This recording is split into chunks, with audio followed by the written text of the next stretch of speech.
Miguel Rodriguez had lived in Oakwood Estates for over 15 years. A hardworking landscaper who had saved for years to afford his modest home, he took immense pride in his property, especially the above-ground pool he'd installed 3 summers ago for his 2 children, Alina, 12, and Marco, 9. The 24-foot round pool with its sturdy resin frame had been a significant investment, costing Miguel nearly 3 months of savings, but the joy it brought his family made every penny worthwhile. Miguel's late wife, Sofia, had been the one who'd first suggested the pool. "Our children deserve a little luxury," she'd said during that scorching summer 4 years ago. Though Sofia had passed away from breast cancer the winter before the pool was installed, Miguel had followed through on their shared dream. Now the pool stood as both a promise kept and a bittersweet reminder of Sofia's absence. The pool had become the highlight of their summers, a refuge from the sweltering heat that regularly pushed past 95 degrees in their Texas suburb. Every weekend, the aroma of carne asada would mingle with the scent of chlorine as Miguel's extended family gathered for barbecues. His mother, Abuela Lucia, would bring her famous tres leches cake, while his sister Carmela's 4 children would splash with Alina and Marco until sunset painted the sky in brilliant oranges and pinks. Miguel maintained the pool meticulously, checking chemical levels each morning before heading to work, skimming leaves religiously, and teaching his children to respect both the joy and responsibility that came with pool ownership. He even taken an extra landscaping job on Sundays last year to afford the solar heating system that extended their swimming season by nearly 2 months.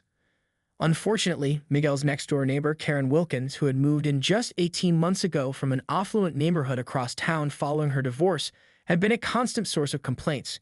She'd arrived in Oakwood Estates with a visible disdain for what she called the declining standards of the neighborhood.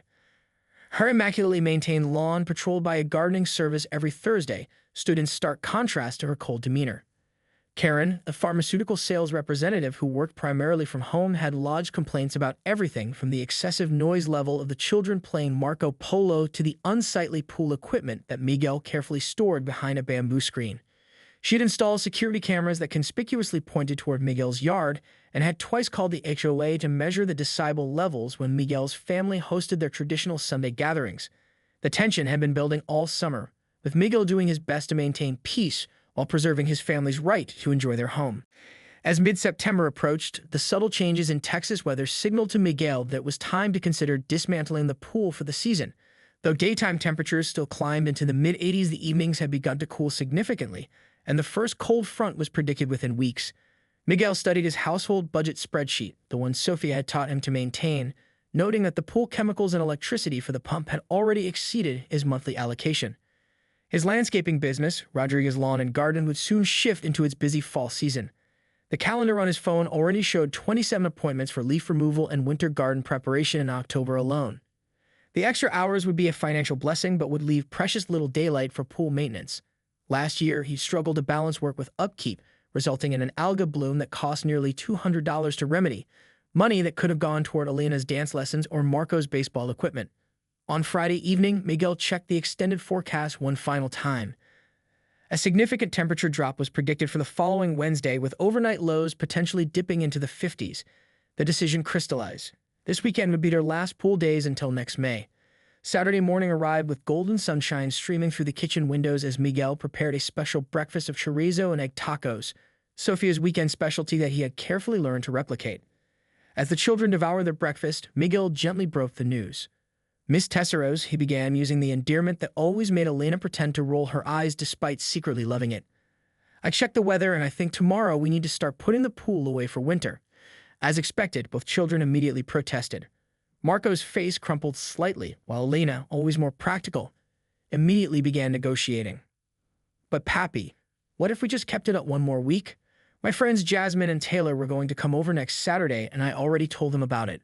Miguel explained the practical reasons, the coming cold front, his work schedule, the rising costs, while acknowledging their disappointment. "Tell you what," he offered as a compromise, "we'll make today special.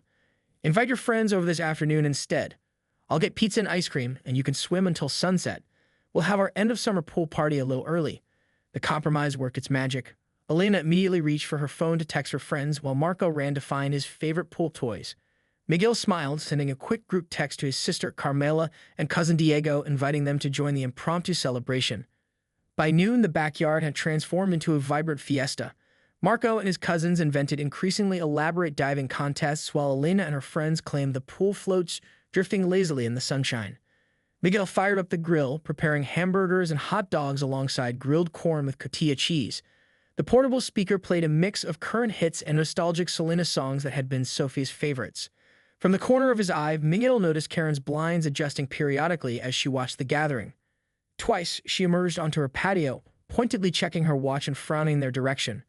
But today, Miguel refused to let her silent disapproval dampen their spirits. This was their pool, their yard, their memories being made in broad daylight during reasonable hours. As the golden hour sunlight bathed the yard in warm hues and the children's laughter echoed through the neighborhood, Miguel felt a bittersweet contentment. Tomorrow would bring the practical work of draining and dismantling, but today was for joy. Sunday morning dawned clear and mild, perfect weather for the task ahead. Miguel had risen at 6:30 a.m., testing the pool water one final time to ensure the chlorine levels had neutralized after he added the dechlorination chemicals the night before. The digital test kit confirmed what he already knew. The water was safe for drainage according to county regulations. By 8 o'clock a.m., his brother-in-law Javier had arrived with coffee and pan dulce from the Mexican bakery near his apartment. The two men sat at the patio table, planning their approach while the children still slept. "We'll start with draining," Miguel explained, sketching the process on a napkin. "I got the submersible pump and 200 feet of hose. The storm drain at the curve is approved for pool drainage. I checked with the city last year and kept the email. Then we dismantle the filter system, fold the liner, and take down the frame.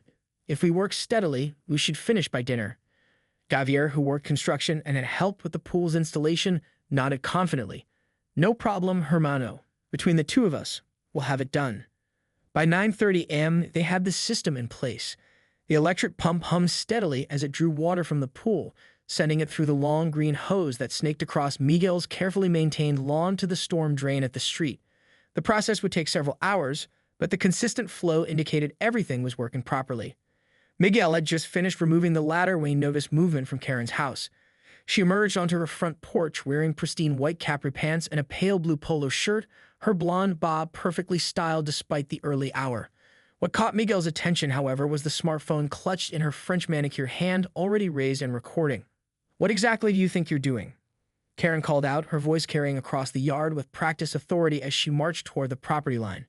She held her phone steadily aimed at the drainage operation. Miguel straightened, wiping his hands on the faded work jeans he'd worn for the task. "Good morning, Karen.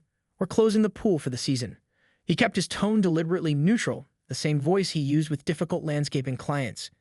"You can't dump all those chemicals into the storm drain. That's completely illegal." Karen's voice rose sharply as she continued filming, panning from the pool to the hose to Miguel's face. "I'm documenting this environmental violation. With practiced patience," Miguel explained, "the water has been dechlorinated overnight. I tested it this morning. It's perfectly safe and complies with all county regulations." He gestured toward his garage. "I have the test results and the county guidelines if you'd like to see them." Karen's eyes narrowed as she zoomed her camera on the storm drain. "I know the rules in this neighborhood better than you do.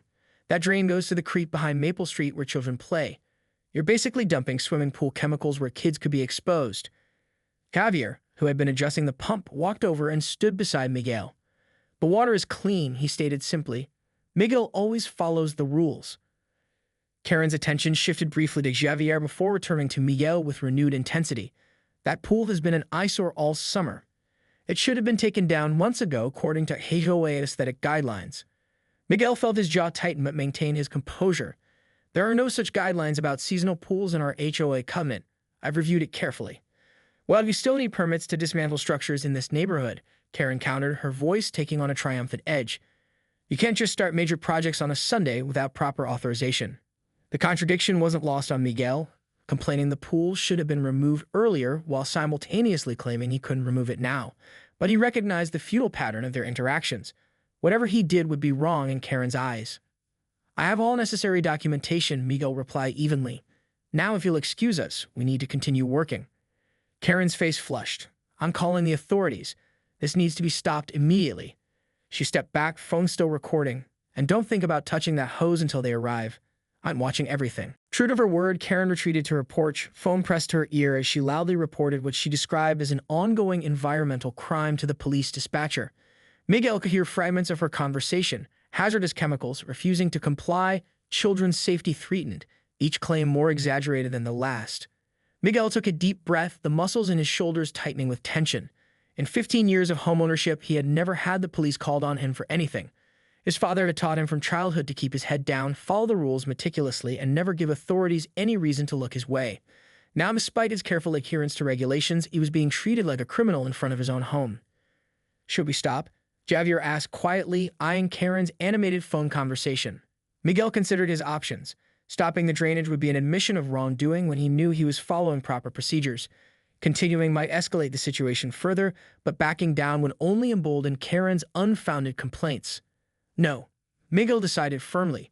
"We haven't done anything wrong. We'll explain the situation to the officers when they arrive." As they resumed work, Miguel noticed movement at the kitchen window. Elena and Marco stood watching, concern evident in their expressions.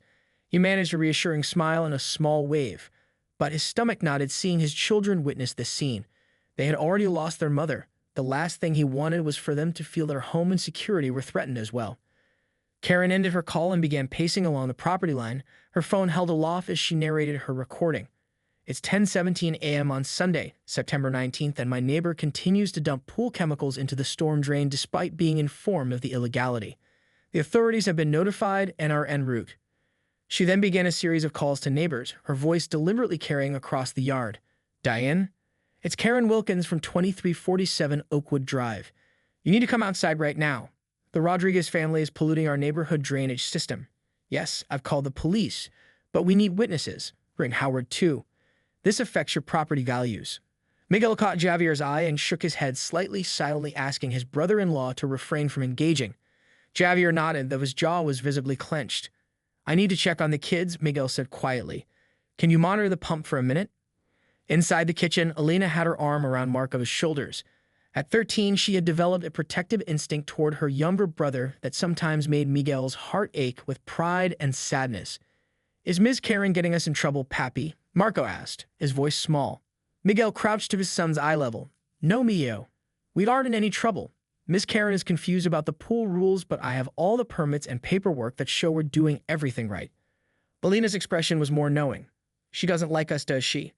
She complained about my music last week when I was just doing homework with my window open." Miguel chose his words carefully. Some people have different ideas about how neighborhoods should be. The important thing is that we know our rights and responsibilities. We follow the rules while enjoying our home. He gave them both quick hugs before turning to the cabinet where he kept important documents. "I'm going to get some papers to show the police when they come. There's nothing to worry about." As Miguel sorted through his meticulously organized files, finding the pool installation permit, drainage regulations, and his maintenance log, he could hear Karen's voice growing louder outside as she apparently found an audience. He tucked the documents into a folder, squared his shoulders, and prepared to defend his right to peacefully maintain his own property. 35 minutes after Karen's call, a white and blue police cruiser pulled up in front of Miguel's house. Two officers emerged, a tall, middle-aged black man with close-cropped salt and pepper hair whom Miguel recognized from community events as Officer Davis, and a younger female officer with auburn hair pulled back in a tight bun. Karen immediately rushed toward them, her phone still recording. "Officers, thank you for responding so quickly. It's right over there." She gestured dramatically toward Miguel's yard, where the pool was now noticeably lower, about half drained. "He's been dumping toxic chemicals for over an hour now." Officer Davis held up a calming hand. "Ma'am, please lower your phone while we assess the situation." His voice carried the steady authority of his 20 years on the force. "Are you the one who made the call?" "Yes, I'm Karen Wilkins, 2347 Oakwood Drive. I've documented everything." She turned to indicate the small cluster of neighbors who had gathered on the sidewalk, watching with varying expressions of curiosity and discomfort. "And these residents can confirm this has been an ongoing issue." The younger officer took out a notepad. "I'm Officer Chen. Could you explain exactly what you witnessed, Ms. Wilkins?" As Karen launched into her account, now including claims that the pool had been a neighborhood nuisance all year, Officer Davis approached Miguel and Javier, who stood waiting respectfully by the partially drained pool. Miguel had changed into a clean shirt and had his folder of documentation ready. "Good morning, officers," Miguel said, his voice steady despite the knot in his stomach. "I'm Miguel Rodriguez, the homeowner. This is my brother-in-law, Javier Morales." Officer Davis nodded. "Mr. Rodriguez, can you tell me what's happening here today?" "We're closing our pool for the season," Miguel explained, gesturing toward the setup. "We treated the water with neutralizing chemicals last night, tested it this morning to confirm chlorine levels are safe, and we're following all county guidelines for drainage." He handed Officer Davis the folder. "Here's all our documentation, including the original permit, the drainage regulations from the city website, and our maintenance log showing chemical treatments." Officer Davis began reviewing the materials while Officer Chen approached, having extracted herself from Karen's increasingly embellished narrative. Sir, your neighbor is concerned about contamination of the storm drain system. She says you don't have permission to drain the pool this way. Miguel nodded respectfully. I understand her concern, but we followed proper procedure. He pointed to a specific section of the city regulations. As you can see here, residential pools under 25,000 gallons can be drained into the storm system after proper dechlorination, which we completed last night. The pH and chlorine tests from this morning are logged here. He flipped to the maintenance log with its neat entries. Officer Davis studied the documentation carefully. This appears to be in order. He looked up at the pool setup. Mind if I check the drainage point? Not at all, Miguel replied, walking with the officer to where the hose emptied into the storm drain. Officer Davis crouched down, noting the clear water flowing from the hose. No visible chemicals, no strong odors. He stood, brushing off his uniform pants. Mr. Rodriguez, you have a water test kit available? Yes, sir. Miguel retrieved the digital water testing device from his workbench. Officer Davis took a small sample from the hose output and tested it himself, nodding as the results displayed. 0 chlorine, pH 7.2. Neutral. That's actually cleaner than some tap water, Officer Davis commented. Meanwhile, Officer Chen had been speaking with Javier and examining the property line. Sir, I understand there might be some ongoing disputes with your neighbor. Has there been previous conflict about the pool? Miguel chose his words carefully. We've had some disagreements about noise levels and aesthetics, but I've always tried to be respectful of neighborhood standards. Our HOA has no restrictions on seasonal pools, and we only use it during appropriate daylight hours. As they spoke, Alina and Marco hesitantly emerged from the house. Miguel motioned for them to stay on the porch, not wanting them involved in the dispute, but Officer Chen noticed them. Are those your children? She asked, her tone softening slightly. Yes, Miguel answered with quiet pride. Elena is 13 and Marco is 10. While Officer Davis continued reviewing Miguel's documentation, Officer Chen walked over to speak with Elena and Marco on the porch. Her approach was gentle, crouching slightly to meet them at eye level rather than towering over them. Hi there, I'm Officer Chen. What are your names? She asked with a friendly smile. I'm Elena Rodriguez, the girl answered confidently, though her hand protectively rested on her brother's shoulder. This is my brother, Marco. Marco looked up at the officer with wide eyes. Are you going to arrest my dad? He asked in a small voice. Officer Chen's expression softened further. No, sweetheart. We're just here to make sure everyone understands the rules. Your dad seems very organized and responsible. She glanced at the folder of documents Officer Davis was examining. Have you enjoyed having the pool this summer? It's the best, Marco answered, relaxing slightly. Dad lets us swim almost every day after school, and we had an awesome party yesterday because we have to close it for winter. Alina nodded but then hesitated, glancing toward Karen, who was still gesturing animatedly to Officer Davis. It was fun until Ms. Karen started complaining all the time. Officer Chen's eyebrows lifted slightly. Oh, what kind of complaints? Alina bit her lip, looking uncertain, but Marco jumped in with the uninhibited honesty of a 10-year-old. She yells at us if we laugh too loud, and she told Dad we can't swim after 4 o'clock because she needs peace and quiet. But Dad said that's not a real rule. She films us sometimes, Alina added quietly, when we're just playing. It makes me feel weird. Officer Chen's expression remained neutral, but she made a note in her small notebook. How long has this been happening? All summer, Elena replied. Since May, at least. She complained to the HOA about our Memorial Day barbecue. Dad had to show Mr. Patel from the HOA all our permits for the pool and the grill. Meanwhile, Officer Davis had completed his review of Miguel's documentation and was now listening to Karen's continued allegations. 3 more neighbors had arrived, standing at various distances along the sidewalk.